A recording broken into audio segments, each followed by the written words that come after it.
County in north-central Illinois, southern Winnebago County in north-central Illinois, until 4:30 p.m.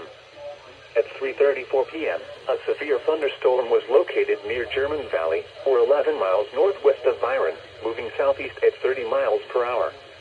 Hazard, 60 miles per hour wind gusts and $half-size hail. Source, radar indicated. Impact, hail damage to vehicles is expected.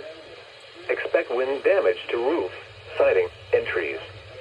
Locations impacted include Rockford, Byron, Rockford Airport, Cherry Valley, Winnebago, Davis Junction, Pecatonica, Stillman Valley, New Milford, Monroe Center, Leaf River, Seward and Kings. Including the following interstates: Interstate 39 between mile markers 109 and 123.